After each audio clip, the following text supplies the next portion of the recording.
Bastante claro. 1:58. Le agradecemos a Pedro Yaranga, especialista en temas de terrorismo y narcotráfico. Pedro, como siempre, buenas tardes, bienvenido a RPP. ¿Cómo están? ¿Qué tal? Igualmente, buenas tardes.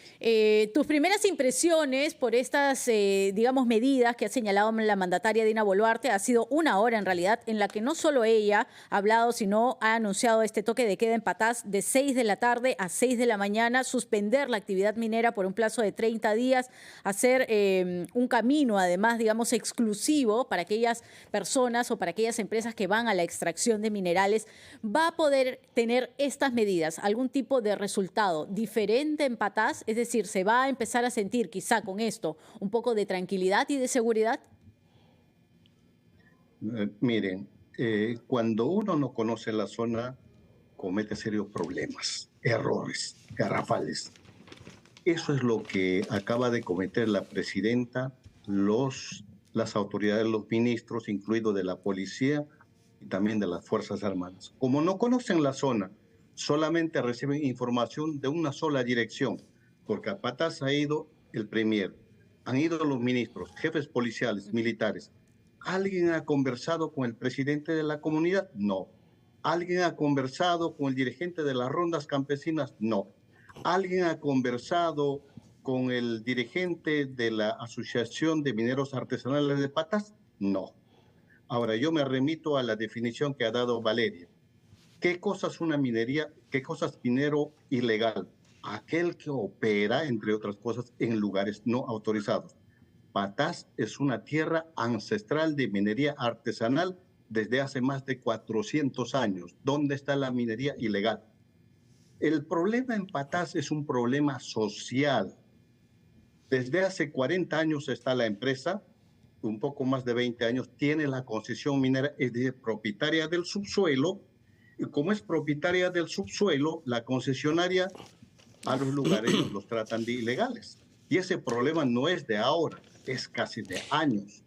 Ese problema social es lo que no se ha resuelto. Ahora, para la formalización, uno de los requisitos fundamentales es tener la autorización de la concesionaria. En estos casos, así se extendiese el REINFO por 50 o 100 años, esta gente jamás lograría formalizarse. Pedro, ¿cómo está? Buenos días. Buenas tardes, perdón. ¿Cómo está, Carlos? Vamos analizando en concreto cada una de las medidas, ¿no?, que ha anunciado la Presidenta de la República. Declarar toque de queda en la zona por 30 días, las Fuerzas Armadas toman el control total de la zona y también, por supuesto, suspender la actividad minera en Patás por 30 días para instalar allí una base militar. En concreto, ¿estas medidas cree usted que tendrán un efecto a favor de eliminar a las organizaciones criminales o al menos reducir las actividades justamente en este nivel? De ninguna manera, estimado Carlos. Le voy a explicar. La base militar que pretenden poner, la comisaría que actualmente funciona, está a 2 horas y media de Patás en la zona de Bijus, a orillas del río Marañón. Durante las noches, en el mismo Patás, en la zona minera, no hay nadie. La policía o la Fuerza Armada va a hacer servicios de día, están casi todo el día, pero luego se repliegan. Toque de queda. ¿Quién va a vigilar el funcionamiento del toque de queda? Las rondas campesinas serían los únicos que están ahí, porque después de las rondas no hay otra autoridad o la misma comunidad. No hay. ¿Qué resultado tendría hacer toque de queda en esas condiciones? Uno, suspender por 30 días, ¿qué? Paralizar la economía del país. Eso es todo.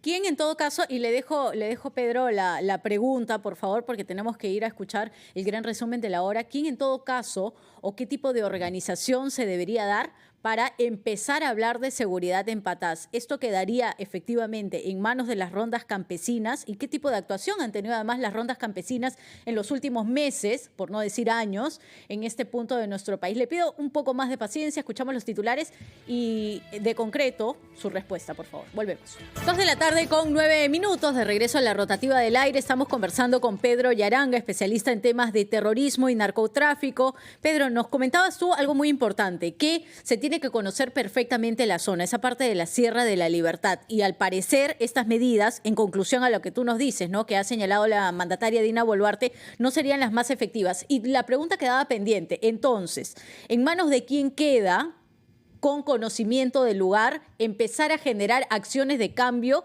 en la seguridad de las rondas campesinas? Y si es así, también te preguntaba, ¿qué acciones han venido tomando ellos en los últimos meses o años?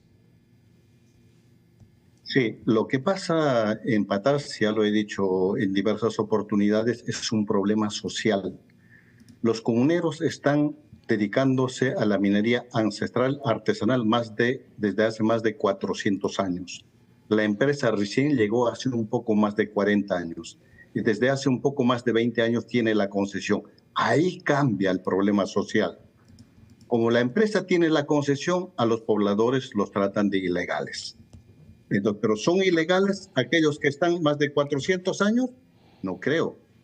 Ahora, lo otro, es necesario paralizar la zona minera de Patas porque en realidad en las noches reina el toque de queda porque nadie trabaja de noche. Cada propietario tiene su cerco, tiene personal de seguridad y no hay lugar a tránsito, salvo las calles principales. Pero en toda la operación minera está en esas condiciones. Las Fuerzas Armadas van a hacer vigilancia por todos los cerros donde están las bocaminas. ¿Qué es lo que van a hacer? No entiendo realmente lo que pretende hacer la autoridad, el Ejecutivo. Pedro, ¿usted considera que estas son medidas populistas? Totalmente populistas. Mire, en toda la provincia de Patas, estimado Carlos, existen 3 mineras auríferas. En el distrito de Patas está La Poderosa, pero otras minas auríferas son Retamas y Horizonte, de la misma dimensión que La Poderosa, que están en la misma provincia, en otras comunidades, como Parcoy. Pero ellos tienen problemas, no tienen ningún problema. ¿Por qué? Porque mantienen buena relación con la comunidad. El único lugar donde no hay esa relación amigable es en el distrito de Patas. Desde ahí vienen los problemas. Y las autoridades, obviamente, como manejan una sola información, simplemente a los pobladores los tratan de ilegales. Ahora ya le han incrementado algo más. Los ilegales confabulados con la delincuencia. Pero antes simplemente decían ilegales, no decían delincuentes. La delincuencia llega después de la pandemia, las transnacionales. Pero esta delincuencia, incluido este cuchillo, son pequeñas bandas. Son pequeñas bandas que han aprendido de las transnacionales y actúan con la misma drasticidad. No piden cupo, ellos roban material minero. Por cada camionada de material minero, por lo menos es más de 1 millón de soles. Eso es mucha plata. Y algo que, Pedro, por ejemplo, en parte le doy razón al Premier, es que efectivamente no hubo secuestro. ¿cómo que no Lo que hubo, pasa no, es no que hubo secuestro? Así lo, podría ser más lo que específico. pasa, lo que pasa es que esta pequeña banda criminal de este tal cuchillo, porque estos manejan información clasificada y cualquiera no tiene esa información, tiene que ser alguna persona de la misma empresa, les proporciona y les dice que en tal kilometraje hay material minero con buen contenido de oro. Y estos ingresan, invaden por algún lugar con esa información clasificada. Estos habían ingresado a esta bocamina.